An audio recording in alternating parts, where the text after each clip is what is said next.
guys, yan.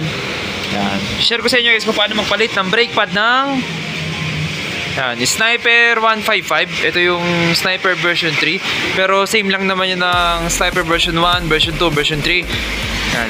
Same sila nitong caliper, mags, disc, itong ating outer tube. Yan. Same lang yan guys, pero nakita ko na kasi medyo put-put na. Yan guys, dito sa atin, sa Sniper 155 natin, mas maganda kung tatanggalin natin tong tornilyo na to, 10mm, tapos itong dalawang 12mm natin.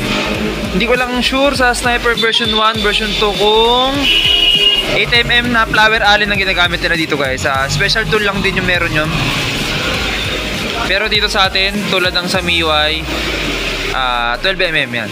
Madali lang siya, mabaklas kasi common tool lang siya. Mas maganda kung ipababaklas natin dito guys is socket wrench, para hindi natin mabibilog. Tapos may mas pwersa tayo pagtanggal nitong dalawang 12mm bolt. Tapos damay na rin natin itong 10mm para yung caliper natin mas may lalabas natin. Nga pala guys, wala naman kayo ibang, hindi naman kailangan tanggalin yung gulong. Pwede tayo rumekta dito sa caliper natin, front caliper natin. Yan. Kung wala ko ng tools, mas maganda kung ganitong tools ilalabas nyo para hindi na kayong maraming tools na ilalabas. Itong Y-wrench, yan, tawag namin dito, parang ganun. Kasi meron diba T-wrench, ito Y-wrench, yan. Meron siyang combination socket na 10, 8, tapos 12mm. Yan. Tatanggalin ko lang siya guys, yan. Ito pala, yan dalawa.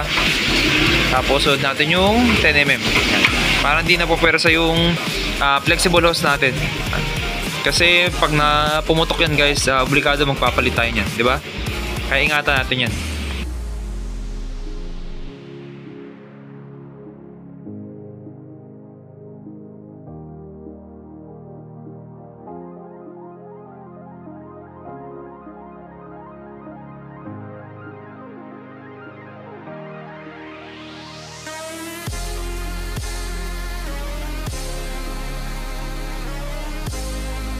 Sa baklas ko ng caliper, pag nabaklas natin siya guys, basta itong disc natin guys, kasi itong part na to hindi inaabot ng brake pad to.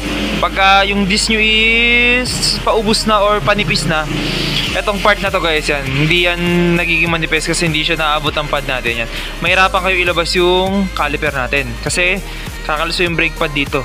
Yan, tapos hindi siya makalabas kasi merong paumbok dito yung pinakadulong part. Yan, pag ganun guys, kailangan nyo lang siyang puwersahin kasi hindi nyo talaga may lalabas yung caliper pag ganun na yung nangyari sa brake disc nyo.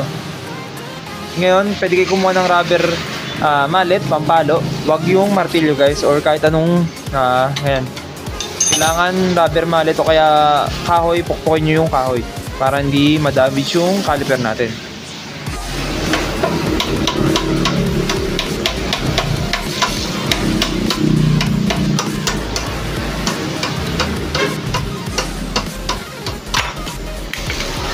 Guys, ito na yung para sa akin guys, manipis na yan. Ito na yung caliper natin guys. Oo nga pala guys, same lang yung caliper ng pang MIUI 125, Soul i125, NMAX version 1, version 2, Aerox version 1, version 2 dito. Nagkakaiba lang sila yung sa bracket lang guys yan. Nagkakaiba lang sila sa bracket, pero yung brake pad na gagamitin, yung caliper, same lang yan guys. Ganun pa rin, pagtanggal, meron tayo isang pin dito, yan. Tapos meron yung dalawang lock, ayan. Ito isa, ito yung isa. Yan, kailangan natin tanggalin yun, syempre long nose. Tapos pagkahugot natin yan, pwede natin dito hugutin yan. Plies. Tapos, pwede natin matanggal yung ating brake pad, yan.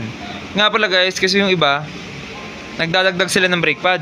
E di pag ito pinisil natin yung piston ng ating piston ng ating caliper guys, yan. Punong-puno ng brake fluid yung ating yung hose natin hanggang dun sa master. Ang nangyari niya pag pinilit yung itulak yung piston natin guys, pwedeng pumutok yung master natin or pumutok sa hose, depende kung saan siya puputok. Kaya ang gawin natin guys, maganda buksan nyo na lang yung master natin. Yan. Ito kasi sa akin, hindi ko naman siya dinadagdagan. Kaya hindi natin kailangan na siyang buksan. Pero doon sa mga nagdadagdag or kayo, basta fokusin nyo, buksan nyo na lang. Pag may umapaw, ibig sabihin yun yung mga sobrang dinagdag nyo. Sigurado yun guys. Kaya yan nyo lang yung umapaw, kailangan nyo lang takpan yung kaha natin para hindi mapatakan ng brake fluid galing doon sa master na umapaw. Yan. Yan. Tatanggalin ko lang to guys. Yan, natanggal lang nga itong isa. Kasi tutulak ko na yung piston. Kukunin ko na yung bagong brake pad natin para mapalitan na to.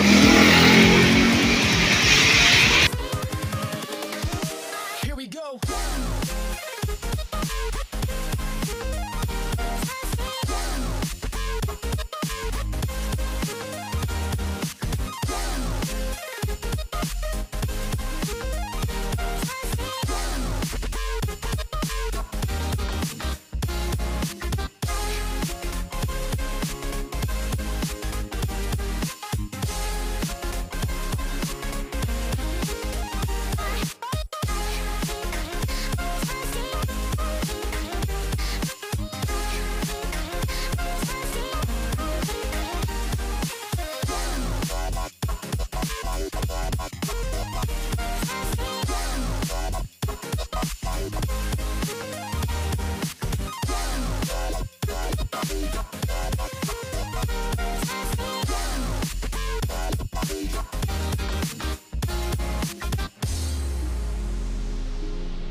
Napalitan ko na siya ng brake pad yan. Ganun lang yung procedure sa nakita nyo sa video.